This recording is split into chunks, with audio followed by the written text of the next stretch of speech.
Let's go to chapter 1 of Anselm, Thomas Williams' translation, Anselm's Proslogion. Chapter 1, A Rousing of the Mind to the Contemplation of God. Anselm, although this is a book in conversation with God, he also talks to himself in the process. Come now, insignificant mortal, he talks to himself.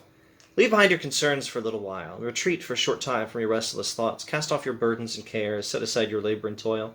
Just for a little while. Make room for God and rest a while in him. Enter into the chamber, referencing a passage in the Gospels. Enter into the chamber of your mind. Shut out everything but God and whatever helps you to seek him, and seek him behind closed doors. Speak now, my whole heart. Say to God, I seek your face, Lord, do I seek, quoting from one of the Psalms. Now, this passage in the Gospel, this is Matthew chapter 6, verse 6, in which Jesus says something about not praying in public. The simple translation of the verse seems to be that you shouldn't make a show of praying for others to see. Don't be ostentatious. Don't be one of those hypocrites who wants everyone else to see him pray so they think he's a wonderful spiritual person. Instead, what you should do, pray humbly. God hears you when you pray. You should be quite content to pray, not in public where people can see you and hear you and think you're a wonderful spiritual person.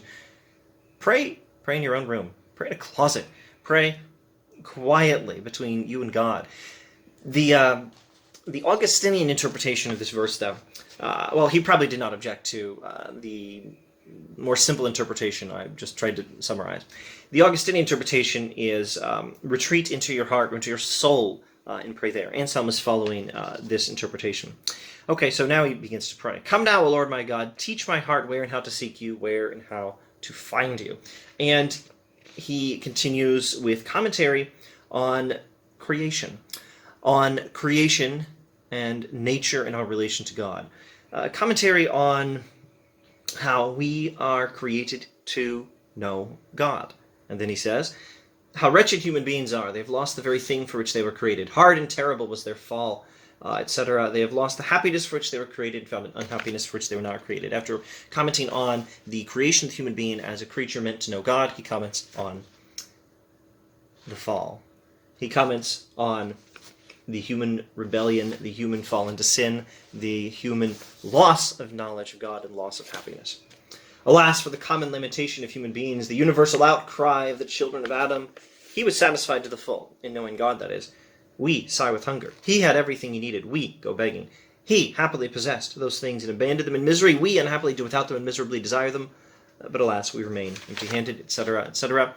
And then he turns from creation and fall to, of course, redemption. Creation, fall, redemption, the three-point summary of the Christian worldview. Creation, fall, redemption.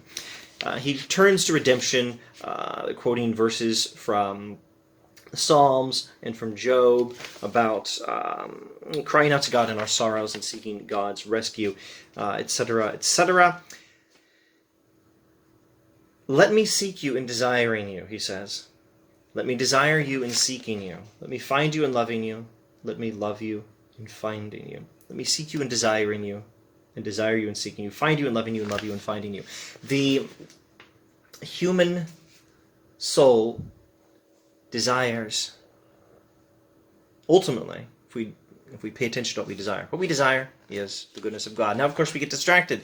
We desire lesser things. Anselm will talk about this quite eloquently in this book. But what we really desire is the goodness that can only be found in God. And desire and seeking God go together. And finding God and loving God go together. Now, of course, seeking God is not incompatible with loving, but you have to use these terms carefully. There's two kinds of love. This is the Augustinian perspective, once again. There is the love that is seeking, and there is the love that is having. Love in the seeking of God is to love God by seeking and desiring God's goodness. To love God when we have God and enjoy the goodness of God is not the love of desire and seeking, but the love of enjoyment and delight, the love of completion. Let's look at the Latin of that. Quaeram te desiderando, desiderem quaerendo, inveniam amando, inveniendo. Let me seek you in desiring you, let me desire you and seek you, let Let me seek you in desiring you. Let me desire you in seeking you. Let me find you in loving you. Let me love you in finding you. Quaeram te desiderando, desiderem quaerendo, inveniam amando, amem inveniendo. I can't improve on William's translation, but you could maybe translate it this way. Let me seek you, desiring, or let me, comma, desiring, comma, seek you. Let me desire you, seeking. Let me, comma, seeking, comma, desire. Let me find you. Let me find loving. Let me find or discover or come upon loving.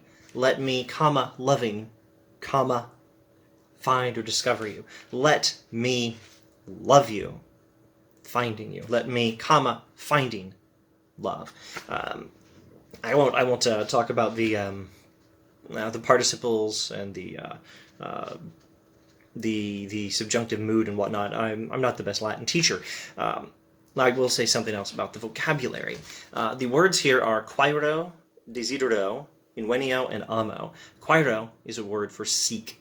Desidero, well, that can be translated fairly straightforwardly into its English descendant as desire. Invenio means to find or to discover, to come upon. Amo is a standard word for love. Let me love you. Let me seek you and desire you at the same time. Seeking and desiring go together. And then let me find you and love you, because finding and loving go together. But this is a particular kind of love. At another time, a good Augustinian medieval wouldn't mind saying amo, using that word for love to describe the seeking and desiring of God. I acknowledge, Lord, and I thank you that you have created in me this image of you. There's creation again. So that I may remember you, think of you, and love you. Yet this image is so eroded by my vices, so clouded by the smoke of my sins, that's the fall again, that it cannot do what it was created to do unless you renew and refashion it, and that's redemption, etc., etc. For I do not seek to understand in order to believe, I believe in order to understand. For I also believe that unless I believe, I shall not understand. There he is quoting Augustine, when Augustine quotes that passage from the Latin translations at the time of Isaiah. So fides quaerens intellectum, faith seeking understanding, is the motto of the book and his original idea for a title. And after exhorting himself to set aside his concerns and quietly meditate on and seek God, he gets to that point, and in between, he gets to that point of saying, unless I believe, I shall not understand. Fides quaerens intellectum, that theme. And in between, here in chapter 1, he eloquently talks about the Christian worldview, creation, fall, redemption. That's the philosophical piety of Anselm in chapter 1. We haven't even gotten to the ontological argument. If I were going to say any one thing on this book that I hope makes this series worth watching, it would probably be this: that reading the original sources of the philosophers is good and important, and we do them, and perhaps more importantly, we do ourselves a disservice when all we do is talk about one or two ideas, one or two arguments that we get from these philosophers and from these books. We largely miss the whole point when we take something out of context. You're not supposed to just take the ontological argument. That's chapters 2 and 3 of this book. That's going to be a little less than 2 pages. Well, there's more pages than that. There's 25 pages to the book. There's more chapters than that. There's 26 chapters to the book. There's more here than just the ontological argument. And chapter 1 sets the stage with this meditation on the Christian worldview and on the love and desire for God.